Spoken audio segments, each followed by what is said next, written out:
Assalamualaikum warahmatullahi wabarakatuh. For this video, we would like to present the results of the study findings on whether Instagram give positive or negative impact to the students, especially for the student in Faculty of Major Language Studies at University Sains Islam Malaysia USIM. Nowadays, most people use social media to update their daily activities and share the moments with those who know them and with people throughout the globe through virtual networks and communities. For example, Instagram, which is one of the social media platforms that became inseparable in students' daily life to keep them updated with news and information from time to time and doing other things to entertain themselves. Instagram was founded in 2010 by software engineer Michael Krieger and computer programmer Kevin Systrom. By June 2018, Instagram announced that the platform had hit 1 billion monthly active users. Until today, over 70% of Instagram users reportedly are under 35 years old. There are many patterns of Instagram usage that we can see, and thus this study particularly focused on the patterns of Instagram usage among fourth-year students. We as researchers wanted to know the main need that the students want to fulfill when using Instagram, the amount of time that the students spend when using Instagram, and the impact of using Instagram in education among fourth-year students. For more clarity, these are the questions and objectives of the research. Research questions. First, what is the main need that the students want to fulfill when using Instagram? Second, what is the amount of time that the students spend when using Instagram? And the third is, what is the impact of using Instagram in education among fourth-year students? For the research objective, first, to know the main need that the students want to fulfill when using Instagram. Second, to know the amount of time that the students spend when using Instagram. Third is, to know the impact of using Instagram in education among fourth-year students. Next, let's discuss about problem statement. There were two of them. Firstly, too long dealing with social friends on the internet has caused students to forget their responsibilities by neglecting their studies. Secondly, an old friend can break a friendship by simply pressing the unfriend button on Instagram. Therefore, this research will enable us to know the main need for the use of Instagram among fourth-year students at FPBUSIM. Finding from this research also will be of immense benefit to the academic community as it will expand the body of knowledge that has been done on Instagram. To review, our group refer to the users and gratification theory, which is very much related to the social media that we studied, for which is Instagram. Users and gratification theory was developed by Elihu Katz and J. Plumler in 1974. According to the Cassirer 2021, this theory deals with understanding why people use certain types of media, what needs do they have to use them, and what gratification do they get from using them. In other words, this theory describes what people do with the media rather than what media does to the people or audiences. Meanwhile, Al-Habash and Ma 2017 suggested that users and gratification theory has 5 main assumptions related to the nature of media and their users, which were: firstly, audience members are active and goal-oriented consumers of media. Secondly, people gratify certain needs when using media. Then, as media satisfy needs, they become sources of competition to other needs-satisfying sources. Moreover, media users are aware of their interests and motive and have certain expectations of media that help them with media selection and need gratification. In addition, media users are the ones capable of judging the quality of media.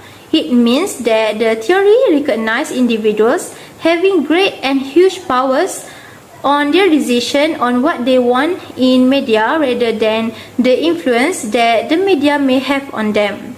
Furthermore, the theories of users and gratification theory also have categorized this theory in some needs, which include affective needs, cognitive needs, personal integrative needs, social integrative needs, and tension-free needs. Alright, let me explain these needs one by one.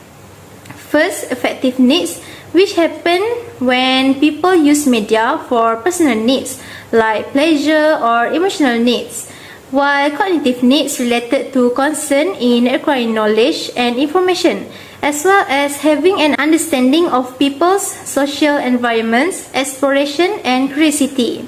For the personal integrative needs, it's explained about people use media to reassure their status, gain credibility, and stabilize their status among their fellows in society. Next, social integrative needs.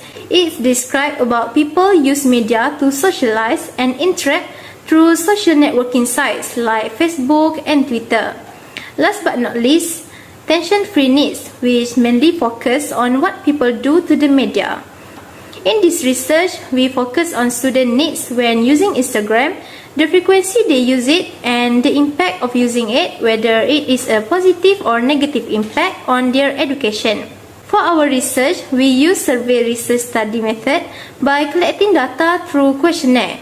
It was distributed among the 4th year students in the Faculty of Major Language Studies at University Science Islam Malaysia USIM and received 50 complete responses. There are several purposes of using Instagram among students, which are for entertainment, boredom, education, and business. All the responses regarding the positive and negative impact of Instagram in education were collected online and were assessed using 5-point Likert type scale with anchors 1. Strongly disagree, 2. Disagree, 3. Neutral, 4. Agree, and 5. Strongly agree, except for the demography, which has multiple choice answer. Research finding. The questionnaire are divided into 3 parts, which are Section A for demography, Section B for positive impact of using Instagram in education, and Section C for negative impact of using Instagram in education. Now, let's move on to data finding. According to this data, which is from demography, it shown that majority of students, with about 100% of them, have Instagram application on their phone. Besides that, 70% of students use the Instagram mostly for entertainment purpose. For the section B, include the positive impact of using Instagram in education. Majority respondents agree the positive impact of Instagram in education. About 28%, which is 14 students, strongly agree that Instagram give me access to long distance and overseas communication. Apart from that, 22 students, which is 44%, agree and 2% of students disagree with this statement. Next, for section C is for negative impact of using Instagram in education. About 24% of students strongly agree that Instagram decrease the face-to-face communication skill. However, 80% of them agree and 14% of students did not agree with the statement. It can be concluded from the result that students use Instagram to have tension release need, as shown by the result that 40% of students agree that Instagram help to release their academic stress. Now, let's move on to discussion and conclusion. In conclusion, Instagram usage pattern among 4-year students in Faculty of Major Language Studies in Islamic Science University of Malaysia shows that majority of them have knowledge of the existence of Instagram application. It can be seen that 50% had downloaded the Instagram apps in their smartphone. Majority of students use the Instagram for entertainment. There are also students who use Instagram because they are bored for business and education. It is shown that the positive impact of Instagram in education give them access to long distance and overseas communication. However, majority of them agree that the negative impact of Instagram in education is Instagram decrease the face-to-face communication skill. That's all from us. Thank you.